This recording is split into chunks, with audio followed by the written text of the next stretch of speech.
الحمد لله نحمده ونستعينه ونستغفره ونعوذ بالله من شرور أنفسنا ومن سيئات أعمالنا. من يهده الله فلا مضل له ومن يضلل فلا هادي له، وأشهد أن لا إله إلا الله وحده لا شريك له، وأشهد أن محمدا عبده ورسوله. يا أيها الذين آمنوا اتقوا الله حق تقاته ولا تموتن إلا وأنتم مسلمون. يا أيها الناس اتقوا ربكم الذي خلقكم من نفس واحدة وخلق منها زوجها وبث منهما رجالا كثيرا ونساء، واتقوا الله الذي تساءلون به والأرحام إن الله كان عليكم رقيبا.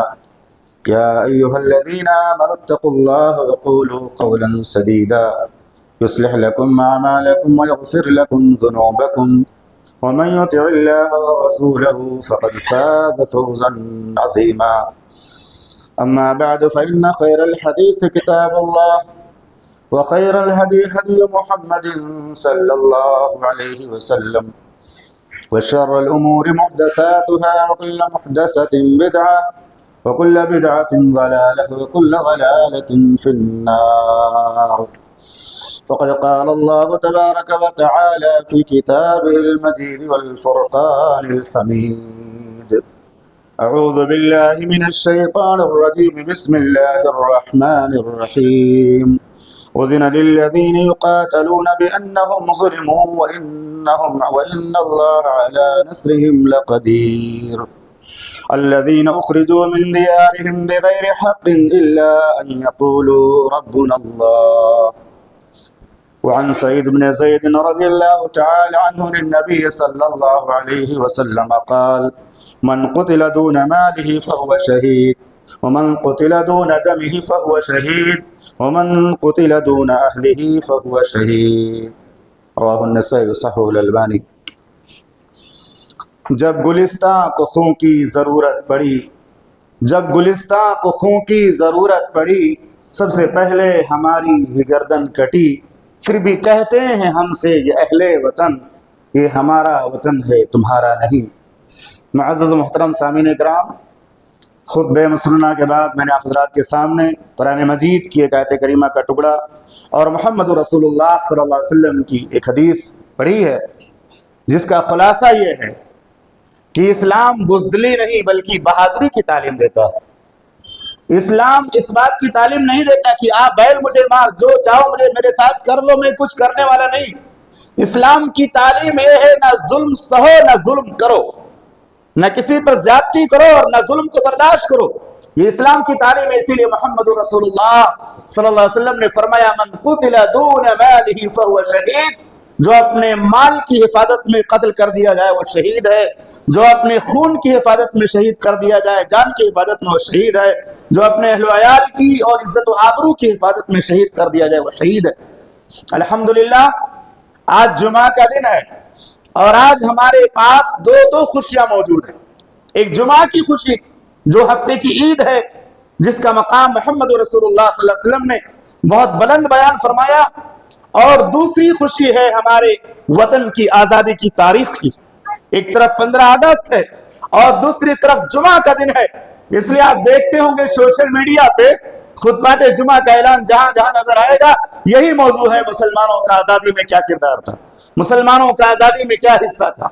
یہ موضوع ہمیں بار بار پڑھنا، سمجھنا اور اپنی نسلوں کو بتانا ضروری ہے، کیونکہ اگر ہم نے اس موضوع پر بات نہ کی، اپنے بچوں کو، اپنی نسلوں کو اس سے متعارف نہ کرایا تو بہت بڑا نقصان ہوگا۔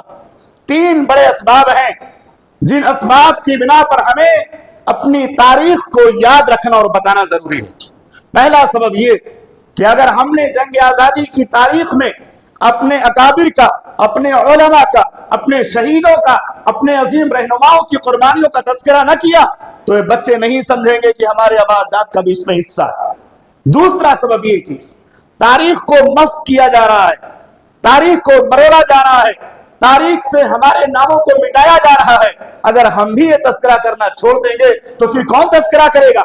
کہ اس ملک کی آزادی کی تاریخ میں مسلمانوں کا کتنا بڑا حصہ.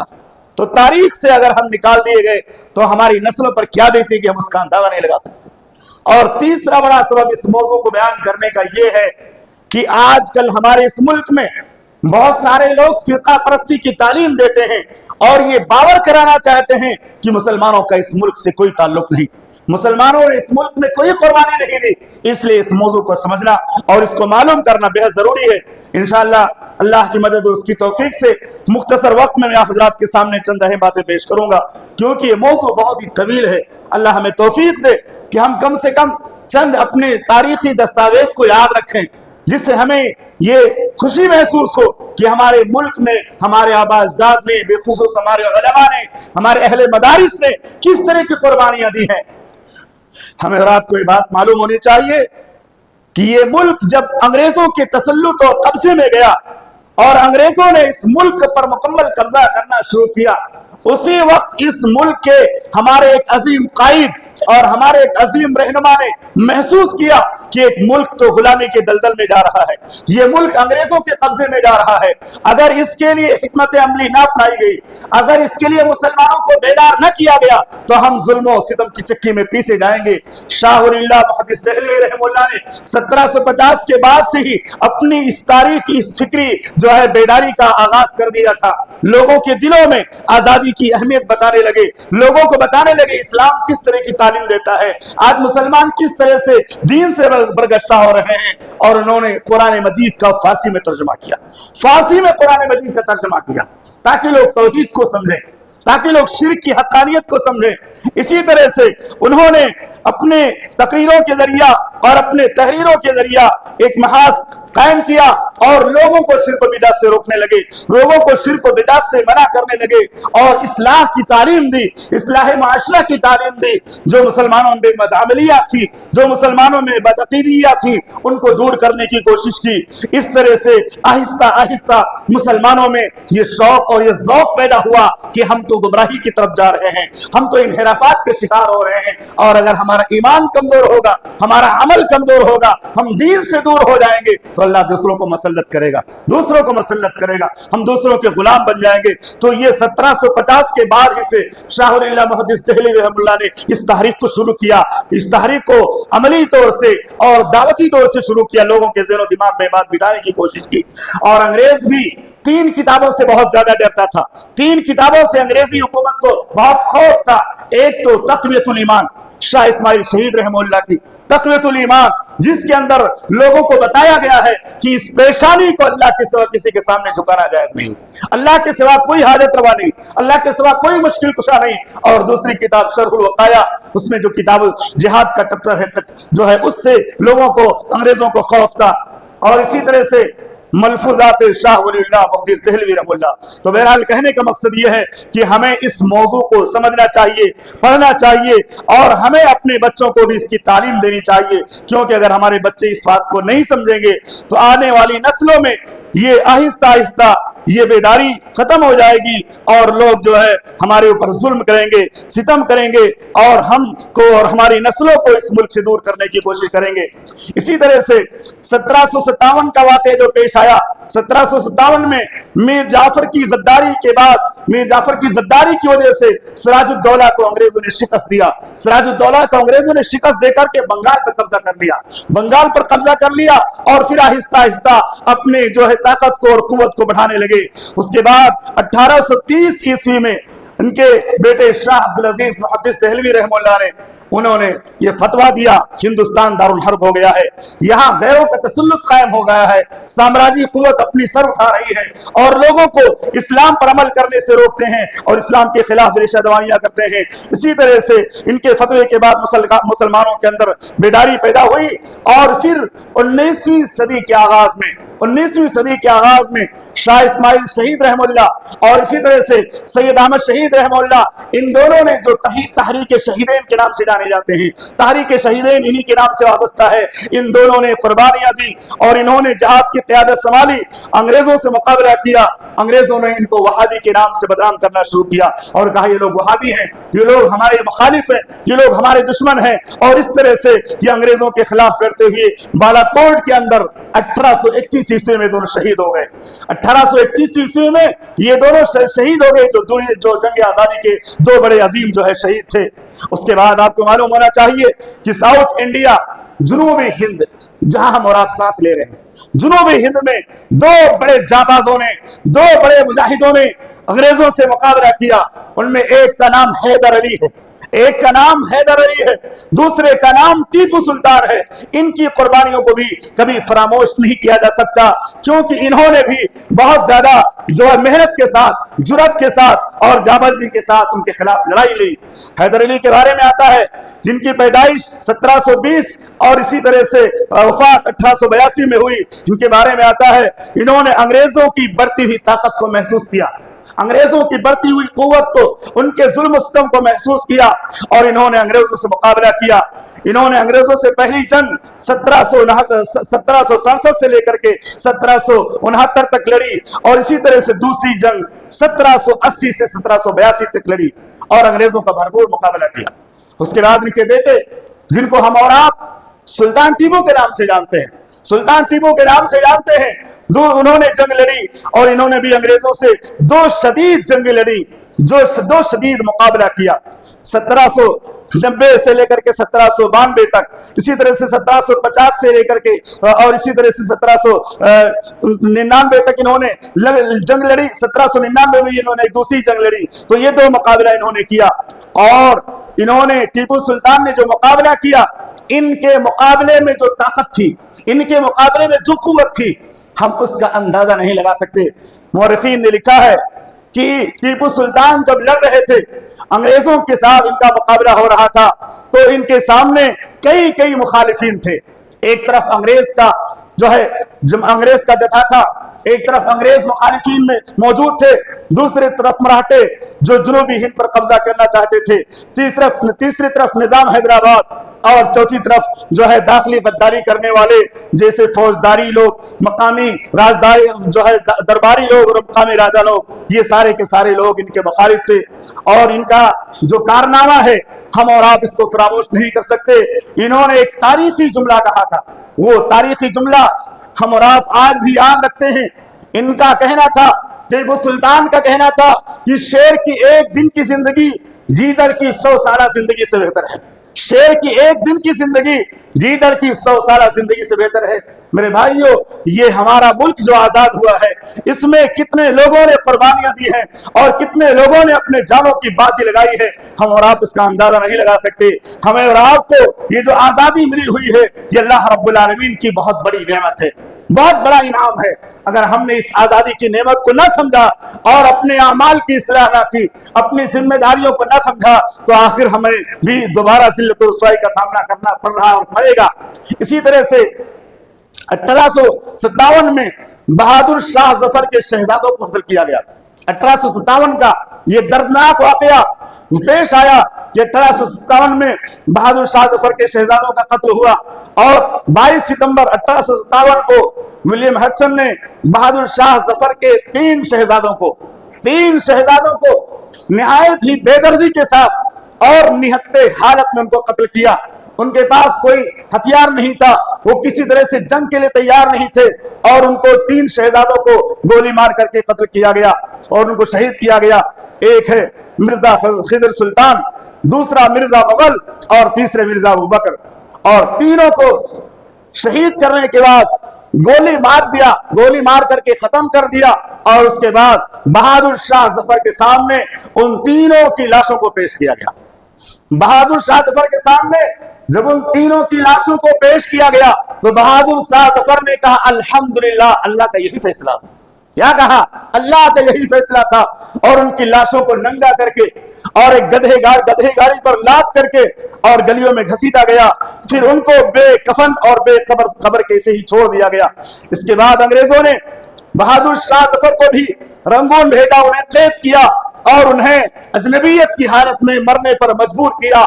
अजनबियत की हालत में इतने बड़े मुल्क का बादशाह, दिल्ली का हुक्मरान, दिल्ली की बादशाहत पर बैठने वाला, उसको रंगून के अंदर कैद किया और रंगून के अंदर कैद करने के बाद वहीं अजनबियत की हालत में उसकी वफात हुई। 1858 को बहादुर शाह जफर पर गद्दारी का इल्जाम लगा करके रंगून भेजा गया, समंदर के रास्ते से वहां पहुंचाया गया और उसको कैद किया गया।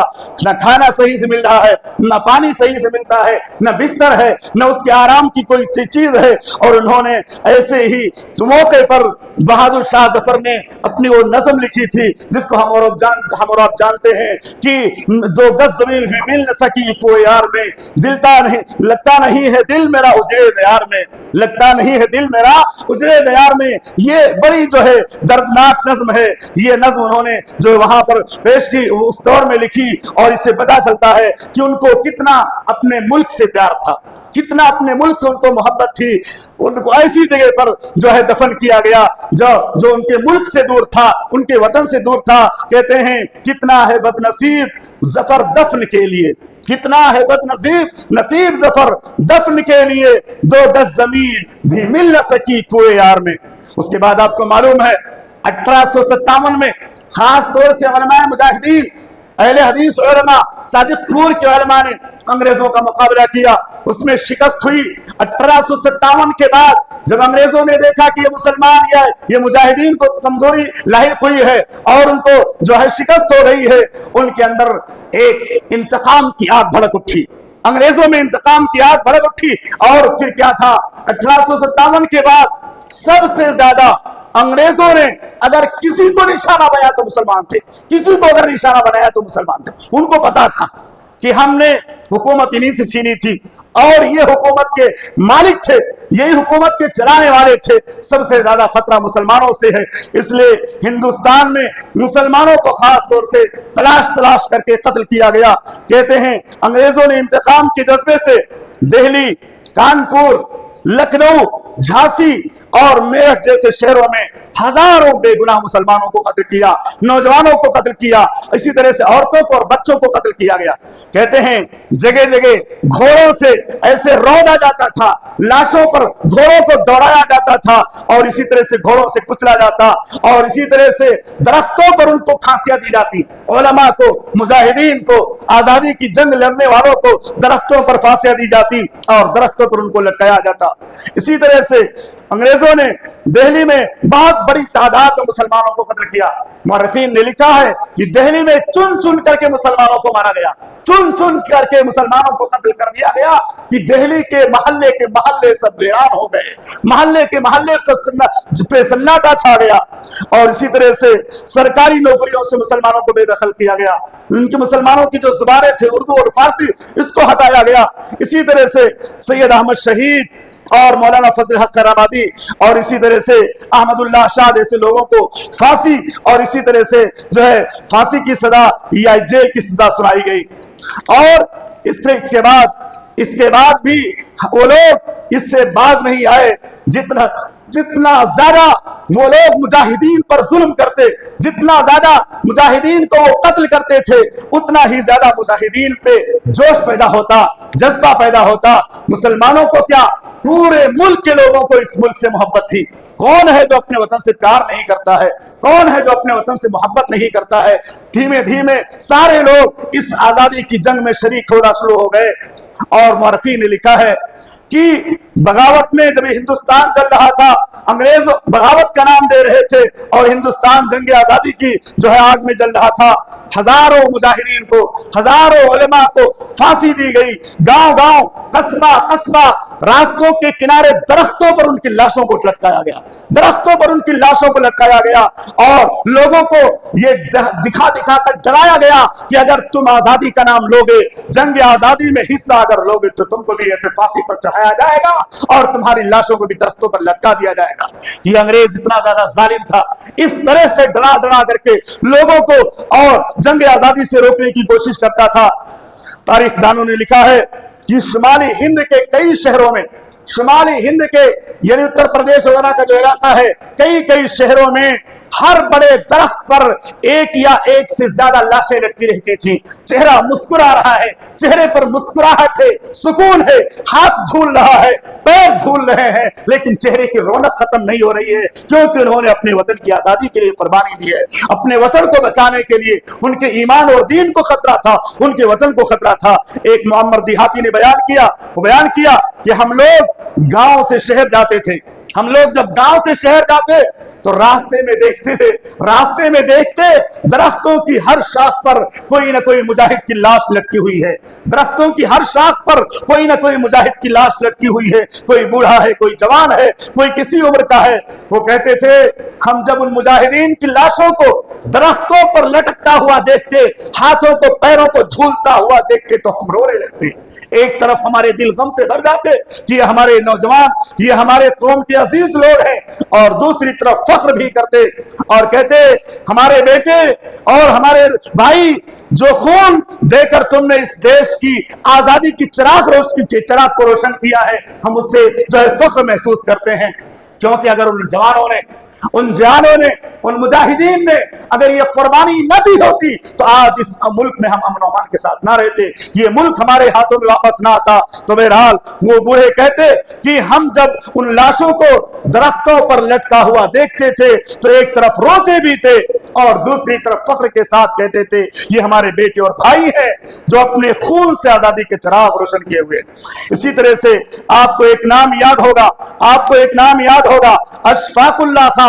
अशफाकुल्लाह खां के बारे में आता है कि इनको भी अंग्रेजों ने कैद किया और इनको भी फांसी की सजा सुनाई गई और 1927 में इनको फैजाबाद जेल में जो है इनको कैद किया गया, वहां फांसी का हुक्म दिया गया।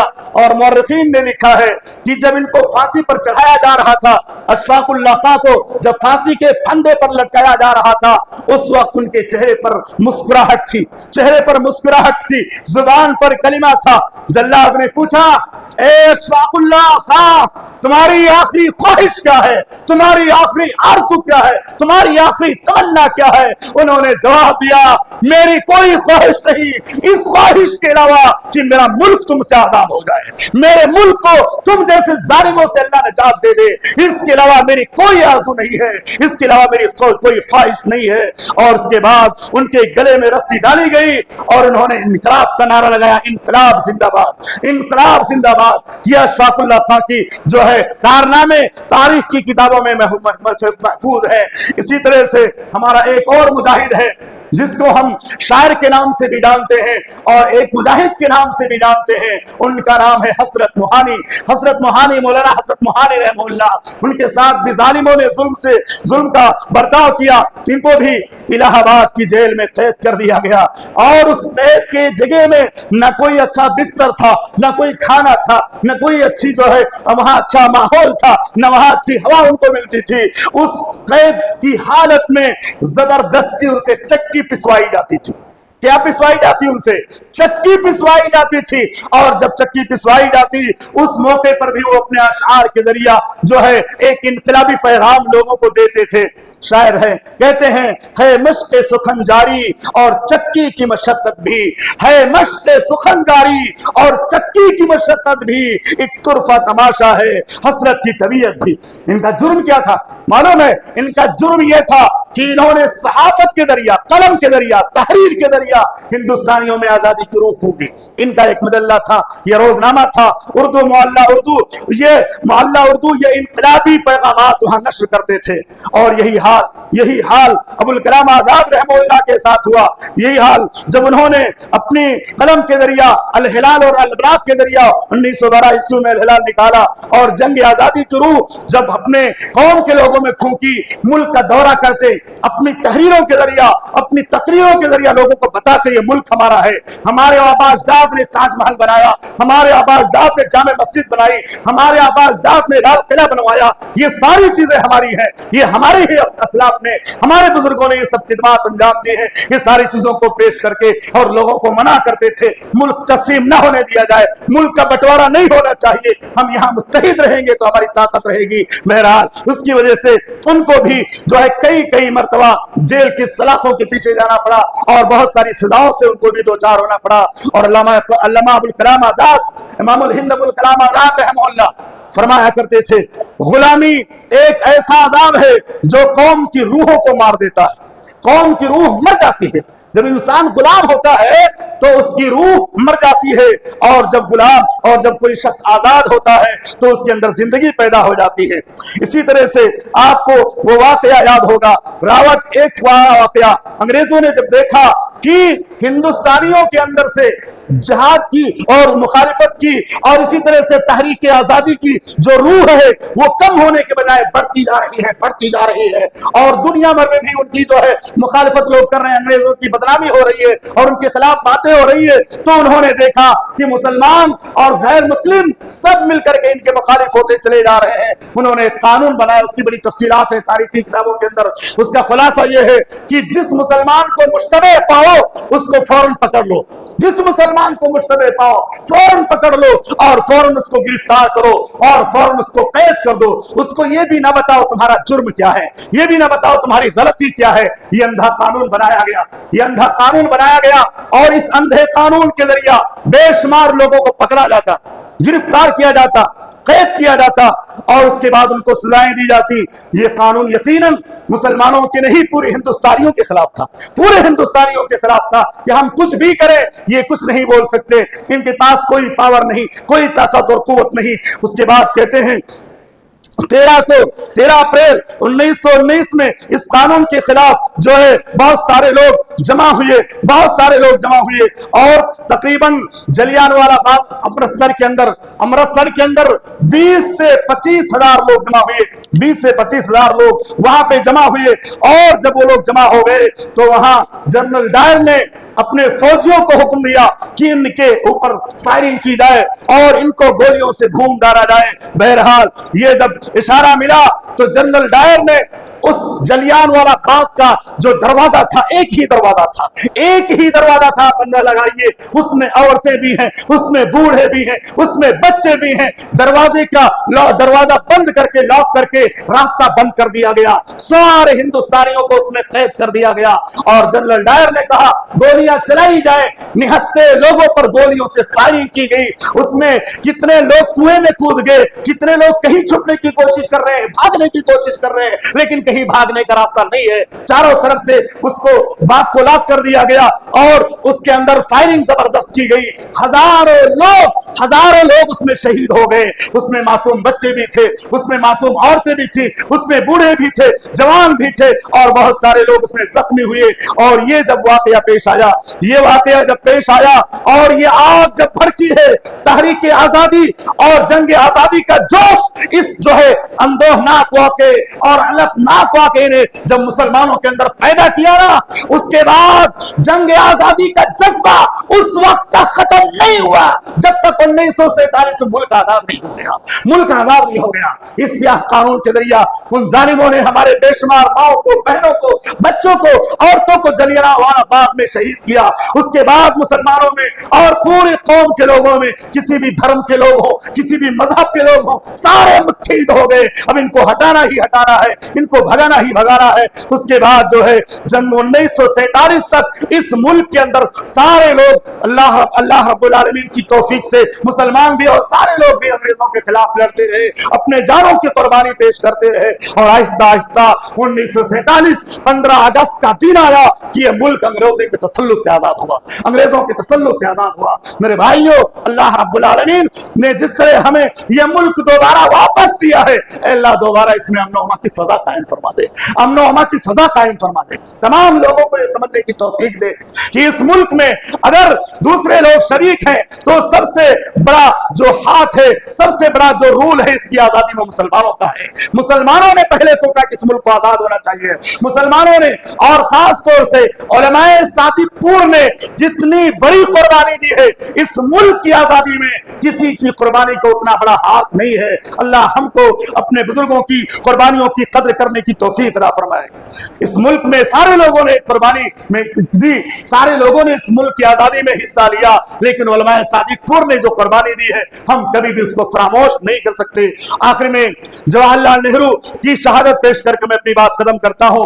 जवाहरलाल नेहरू बयान करते हैं कि मैंने अपनी जिंदगी में कई तहरीकें देखी, कई जमातें देखी और कई तरह के जो है लोगों को देखा, लेकिन एक तहरीक और एक गांव और एक जो है तबके के लोगों को कभी फरामोश नहीं कर सकता। पूछा गया वो कौन सा तबका है, वो कौन से लोग हैं, तो उन्होंने कहा अगर उलमाए सादिकपुर की कुर्बानियां इस मुल्क की आजादी में न होती तो मुल्क आजाद न होता। उलमाए सादिकपुर की कुर्बानियों को जंग आजादी से मुताल्लिक एक पल्ले में रखा जाए और पूरे हिंदुस्तानियों की कुर्बानी को एक पल्ले में रखा जाए तो उलमाए सादिकपुर की कुर्बानियों का पल्ला भारी हो जाएगा। ये शहादत कौन दे रहा है? ये शहादत जवाहरलाल नेहरू दे रहे हैं। वो बिल्कुल वजाहत के साथ मजमे के सामने इस बात का ऐलान करते हैं कि इस मुल्क की आजादी में सबका हिस्सा है, लेकिन सबसे ज्यादा उलमाए अहले हदीस का हिस्सा है, उलमाए सादिकपुर का हिस्सा है। मेरे भाइयों, हम और आप अल्लाह रब्बुल आलमीन के फजल से बड़े खुश नसीब हैं, बड़े खुश नसीब है कि हमारे आबा अजदाद को अल्लाह ने बहादुरी दी थी, हमारे आबा अजदाद को अल्लाह ने ईमान दिया था, हमारे आबा अजदाद को अल्लाह ने जो है तौहीद की दौलत से माला माल किया था। अल्लाह से दुआ है रब्बुल आलमीन हमें उस दौलत को बाकी रखने की तौफीक अता फरमा, हमें अपने आबा अजदाद की मीरास की हिफाजत की तौफीक अता फरमा। मेरे भाइयों, ये मुल्क आज भी हमारा है और इंशाअल्लाह कल भी हमारा रहेगा जब तक है ये मुल्क हमारा है, क्योंकि हमारे खून और हमारी कुर्बानियों से मुल्क दोबारा हमें मिला है। हमारी जिम्मेदारी बनती है, हमारी जिम्मेदारी बनती है, हमारे नौजवानों की जिम्मेदारी बनती है कि हम सब मिलकर इस मुल्क की तारीख को पढ़ें, इस मुल्क में अपनी कुर्बानियों को पढ़ें और इस मुल्क में ऐसे जिंदगी गुजारे कि इस मुल्क के सालिमियत को खतरा कोई लाहिक ना हो। हम इस मुल्क की फजा को अमन अमान में बदलने की कोशिश करें, इस मुल्क की फजा को साजगार बनाने की कोशिश करें, इस मुल्क की तरक्की के लिए, इस मुल्क की तामीर के लिए हम काम करें। ये मुल्क हमारा है, इंशाअल्लाह जब तक हम रहेंगे इस मुल्क में रहेंगे। अल्लाह हम सबको जो है हिम्मत और ताकत दे। अल्लाह हमारे अंदर जो खराबियां हैं उन खराबियों को रब्बुल आलमीन दूर करने की जो कोशिश करे। इसी तरह से इस मुल्क में रहते हुए हमें हर तरफ अपने तकरीर के जरिए नहीं, अपने तहरीर के जरिए ही नहीं, बल्कि अपने अमल से भी, अपने अखलाक से भी, अपने किरदार से भी ये बताना होगा कि हम इस मुल्क से मोहब्बत करने वाले हैं। ये मुल्क हमारा है, ये मस्जिदें हमारी हैं, ये मदारिस हमारे हैं, ये सारी की सारी चीजें जो हमारे आबा अजदाद ने वरसे में छोड़ी हैं ये सब हमारी हैं। हमें इनसे प्यार है, हमें इनसे मोहब्बत है और वतन से मोहब्बत ये फितरी चीज है, ये फितरी चीज है मेरे भाइयों। वतन से मोहब्बत करना कोई बुरी चीज नहीं है। ये अगर गलत चीज होती तो मोहम्मद रसूलुल्लाह सल्लल्लाहु अलैहि वसल्लम को जब मक्का वालों ने हिजरत करने पर मजबूर किया था तो आप मक्का की तरफ इशारा करके कह रहे थे, ए मक्का तू मेरे नजदीक सबसे महबूब तरीन शहर है, सबसे महबूब तरीन बस्ती है। अगर तेरे रहने वाले मुझे निकलने पर मजबूर न करते तो हम ना निकलते। आप अंदाजा लगाइए, हम कभी किसी और मुल्क में जाए 2-3 साल 4 साल रहते हैं, मुल्क की याद आती कि नहीं? यहाँ की गलियों की याद आती है, मोहल्लों की याद आती है, लोगों की याद जरूर आती है। अल्लाह से दुआ है कि रब्बुल आलमीन हम सबको इस मुल्क में अमन व अमा की फजा कायम करने की तौफीक अता फरमा, हमारे जरिए इस मुल्क में अमन व अमा की फजा कायम फरमा दे। हमको इस मुल्क से मोहब्बत करने और वफादारी निभाने और इस मुल्क में रहते हुए किताब सुन्नत की दावत को आम करने की तौफीक अता फरमा। हमारा जो मिशन है, हमारी जो जिम्मेदारी है, रब्बुल आलमीन हमें दोबारा अपनी जिम्मेदारियों को समझने और उसे निभाने की तौफीक अता फरमा। जो लोग भी इस मुल्क की फजा को खराब करना चाहते हैं, इंतशार और इसी तरह से जो लोग बदअमनी पैदा करना चाहते हैं, अल्लाह उनको सही समझ अता फरमा दे। हम सब मिलकर रहें, मोहब्बत के साथ, उल्फत के साथ इस मुल्क में रहते हुए अपने दीन और ईमान की हिफाजत करते हुए जिंदगी गुजारें, जब भी खात्मा हो ईमान पर हो। आमीन व आखिरु दावाना अनिल हम्दुलिल्लाहि रब्बिल आलमीन। बारकल्लाहु लना व लकुम फिल कुरानिल अज़ीम, बारकल्लाहु लना व लकुम फिल कुरानिल अज़ीम व नफ़अनी व इय्याकुम बिल आयाति व ज़िक्रिल हकीम। इन्नहु तआला जवादुन करीम व लकुम रऊफ़ुर रहीम।